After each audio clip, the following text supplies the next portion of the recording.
네, 안녕하십니까 여러분들, 글로벌스타입니다. 현재 오늘 화요일 8시 12분 네, 오후 지나고 있습니다. 비트코인 어제 제가 잠깐 시황을 드렸었는데 네, 여전히 상승 추세를 아주 강하게 계속 가고 있습니다.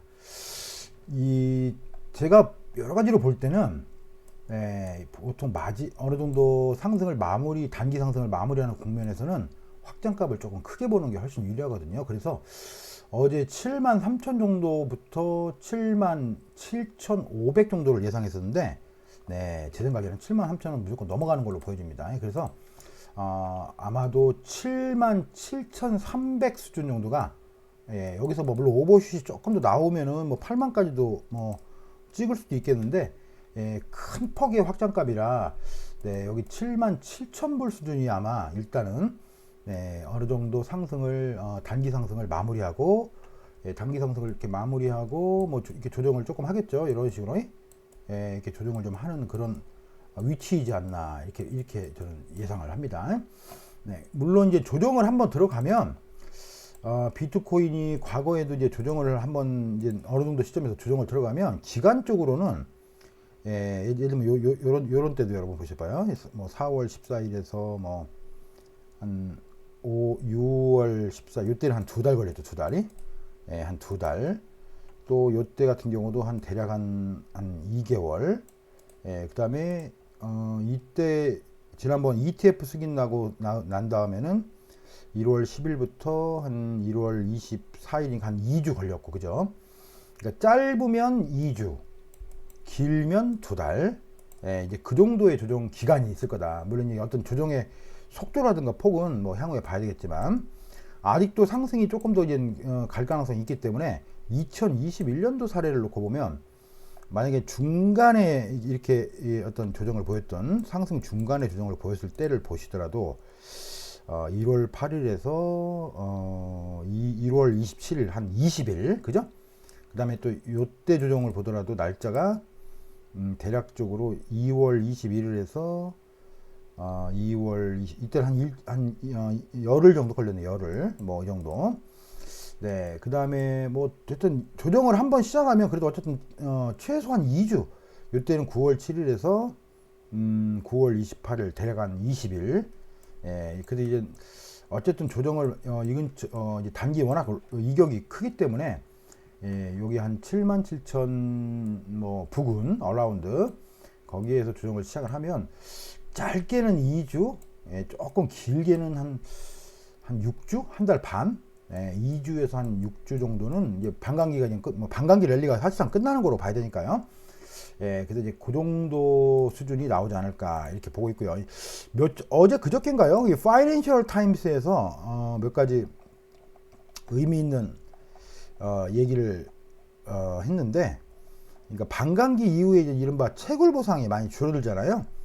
그래서 채굴 보상이 줄어들면 이른바 중소형 채굴자들은 사실상 채굴을 해봐야 어떤 그 효율성이 안 나오기 때문에 채굴을 거의 안 할 가능성이 높다. 그러다 보면 오히려 그 해시레이트 값이 낮아지는 효과가 나오기 때문에 오히려 반감기 이후에 조정이 상당히 좀 크게 나오지 않을까, 이런 파이낸셜 타임즈의 어제 그저께의 기사도 있었습니다. 요 내용이었는데, 예, 그래서 어쨌든 그 파이낸셜 타임즈에서는 이제 책으로 원가를 기준으로 놓고 본 거예요. 그래서 예를 들면 현재 이제 이번에 반감기가 지나면 이제 6.2개 하나의 블록 형성할 때 6.2개의 채굴 보상이 이거의 절반인 3.12개로 예, 그 줄어든다. 예, 그렇기 때문에 이 결과적으로 이제 나중에는 결과적으로 예, 오래된 기계들은 은퇴를 하고 해시레이트가 하락하면서 생산 비용이 함께 하락을 하기 때문에 그 무렵에 가서는 이른바 채굴 원가가 한 4만 3천 불 수준에 이른다는 가정이 성립될 수 있다. 뭐 이런 얘기도 나와 있습니다. 예, 그래서 그 채굴 원가 대비해서 어쨌든 나중에 조정이 일어나면 그렇다고 해서 5만 불까지 뭐 7만 불 찍고 5만 불까지 뭐 이렇게 급락하거나 이럴 가능성은 별로 높다고 보지는 않아요. 어쨌든 오늘 이제 드리는 말씀 핵심은 7만 7천 정도까지는 이제 엔딩을 현재 한 번에 거대한 엔딩을 형성하고 있다. 뭐 일단 이렇게 보고 있고요. 그래서 이제 제가 여러 번 강조했지만 엔딩은 이런 추세선 있잖아요. 추세. 예, 요런 추세를 절대 안 깨고 가야 됩니다. 뭐 살짝 건드릴 수는 있는데 뭐 추세를 안 깨고 가야 되니까 요러다가 뭐 이렇게 다시 가고, 그러면 이제 엔딩의 각도가 또 이렇게 바뀌겠죠. 그럼 추세선을 또 하나 그리고, 네, 그리고 나중에는 그게 결국은 그래서 이제 쐐기형이 만들어지는 거예요. 쐐기형이. 그래서 나중에 이제 뭐 이제 만약에 여기서 이제 내가 추세를 뭐 이렇게 바꿨다, 뭐 이렇게 바꿨다, 나중에 뭐 이렇게 갔다. 그러다가 이제 어느 시점에서 이 더 이상 추세 확장이 안 되고 이런 추세선을 이렇게 작게라도 깨면서 하락 리버설을 만든다. 그러면 다 온 거다, 이렇게 볼 수가 있어요. 이때의 어떤 조정파, 조정파 이후에 리버설 위로, 또 이때 조정파 이후에 고점 갱신, 네, 이제 그런 것들이 어느 정도 끝에 가면 쐐기형을 형성을 필연적으로 하게 돼 있는 거죠. 쐐기형을 이렇게. 뭐 지금 쐐기형이라 하면 이게 지금 뭐 조금 이제 거시적으로 보면, 요런 게 쐐기인 거예요. 요런 게 요런 식으로 쐐기를. 그러다가 나중에 이제 어딘가를 이렇게 딱 이탈하고, 그러니까 숏을 노리는 분들은 이렇게 강력한 매수장에서 숏을 막 힘들게 칠 이유가 없습니다. 전혀 없습니다. 저의 오랜 경험을 놓고 볼 때 고생만 뒷다리하고 돈만 잔뜩 까먹습니다. 냅둡니다. 그러니까 뭐 여기서 롱치기도 그러면 냅두는 거예요. 냅두고 그냥 지켜봅니다. 그래서 77,000 정도까지 간 다음에 이런 현상이 나온다. 나왔다. 그러면 또 반드시 이 추세선 끝에까지 올라와요. 그때까지 이렇게 올라왔다가 이렇게 추세를 만들면서 조정을 만들거든요. 그 자리를 기다렸다가 거기에 맥점을 딱 잡아서 숏거래는 그런 데서 하는 게 가장 맞습니다. 아직은 롱의 장이다, 이렇게 보시고, 우리 아직 뭐 샌드박스, 뭐 에이다 이런 종목들 아직 보유하고 있습니다.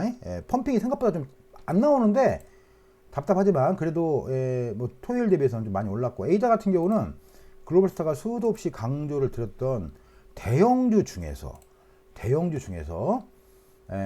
23. 불장에서 23.6%를 안 간 놈은 단 한 놈도 없다. 바로 그 23.6%가 달러 기준 0.9불이에요. 0.9불. 근데 막상 0.9를까지 이제 펌핑이 이렇게 나와주면 더 갑니다. 그래서 저는 한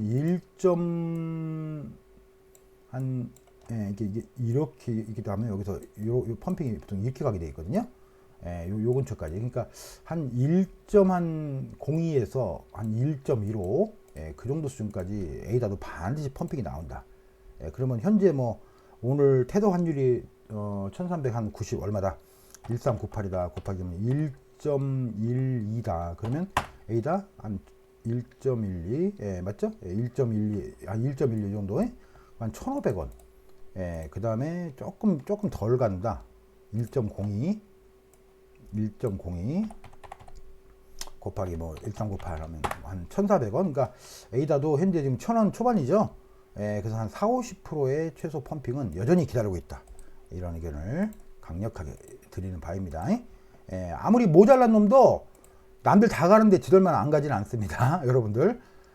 대형주들은 지금 뭐 다 갔는데 이 모자란 놈만 아직 안 가고 있어서. 하지만 뭐 우리는 뭐 워낙 작년부터 이제 바닥에서 잡은 분도 있고 중간에 잡은 분도 있고 뭐 팔아 먹었다가 새로 들어가신 분도 있고 다양한 스펙트럼이 있지만 더 간다는 쪽에 우리는 중지를 모으고 있다는 점. 아까 비트코인 시황 77,000불까지 갈 가능성이 있으니까 꺾이기 전까지는 꺾인 게 아니다.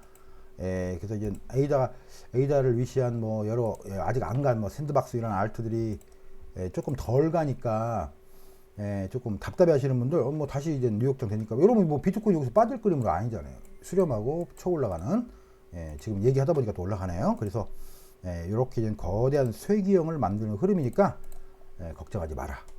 여러분들이 보유할 알트. 다만 여러분 이미 랠리가 끝난 급등주들은 아주 조심하셔야 됩니다. 아주. 왜냐하면 제가 어제도 우리 멤버님들 멤버십 방송에서 잠깐 소개를 드렸었는데,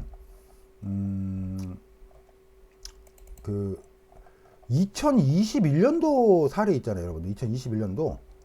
2021년도에 이 여러 가지를 시사하는 그 사례들이 많이 있습니다. 그래서 제가 어제 밤에 이렇게 우리 멤버님들 모시고 이제 사례 연구를 잠깐 했었는데, 사례 연구. 그래서 21년도에 예를 들면 비트코인이 1차 상승이 나온 후에 60%를 폭락했었다.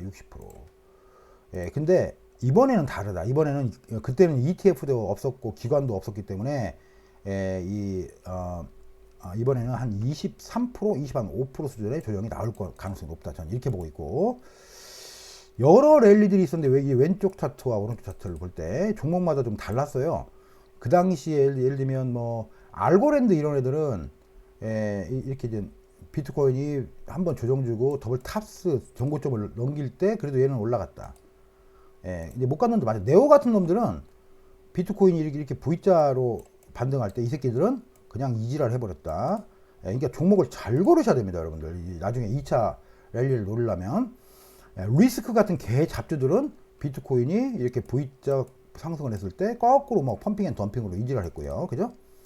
그 다음에 또 뭐 앵커 프로토콜 같은 그래도 좀 신생 그 당시 디파이들은 더블 탑스를 똑같이 쳐줬고, 그리고 이제 질리카 이런 애들도 더블 탑스는 갔다.